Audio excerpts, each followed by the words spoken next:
क्या आप जानते हैं कि दुनिया के लगभग 12% से ज़्यादा मालवाहक जहाज एक ही रास्ते से होकर गुजरते हैं। यह रास्ता है रेड सी और स्वेज नहर का रास्ता। लेकिन आज ये रास्ता बंद होने की कगार पर है और इसकी वजह से पूरी दुनिया का व्यापार हिल गया है। आखिर क्यों, आइए जानते हैं। अक्टूबर 2023 गाजा युद्ध के दौरान यमन के हूती विद्रोहियों ने इजरायल से जुड़े जहाज़ों और अंतर्राष्ट्रीय व्यापारिक जहाज़ों पर मिसाइल और ड्रोन हमले शुरू किए। हूती गुट ईरान समर्थित है और उन्होंने साफ कहा ये हमले तब तक चलेंगे जब तक इजरायल गाजा युद्ध नहीं रुकता। जल्द ही सिर्फ इजरायली जहाज ही नहीं बल्कि अमेरिका, ब्रिटेन और अन्य देशों के जहाज भी इन हमलों का शिकार बने। रेड सी यानी लाल सागर और बाब अल मंदेब जल संधि यह दुनिया की सबसे अहम समुद्री लाइनों में से एक है। यहाँ से रोजाना लाखों बैरल तेल और अरबों डॉलर का सामान एशिया से यूरोप तक पहुँचता है।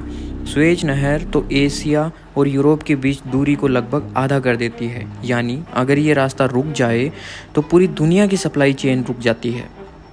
हमलों की वजह से जहाज कंपनियां डर गईं। कई बड़ी कंपनियों ने रेड सी को छोड़कर अफ्रीका के केप ऑफ गुड होप वाले लंबे रास्ते का इस्तेमाल शुरू कर दिया।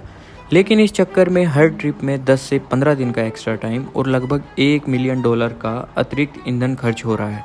जनवरी 2024 तक स्वेज से होकर जाने वाला माल 50% तक गिर गया, जबकि अफ्रीका वाले रास्ते में ट्रैफिक 74% बढ़ गया। यानी अब सामान देर से पहुंच रहा है और महंगा भी हो गया। इस संघर्ष का सबसे बड़ा असर तेल पर पड़ा। 2023 में बाब अल मंदेब से रोजाना करीब 8.7 मिलियन बैरल तेल जाता था, लेकिन 2024 में यह घटकर सिर्फ 4 मिलियन बैरल रह गया, यानी आधी आपूर्ति कम।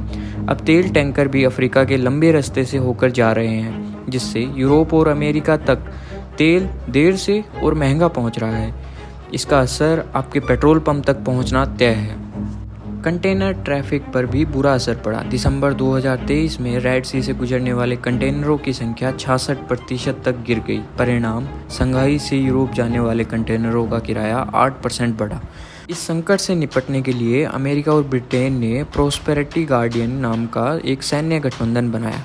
20 से ज़्यादा देश इसमें शामिल हुए और कई बार हूती ठिकानों पर हवाई हमले भी किए गए। लेकिन अभी तक हालात पूरी तरह काबू में नहीं है। आज भी जहाज मालिक रेड सी से गुजरने से डर रहे हैं।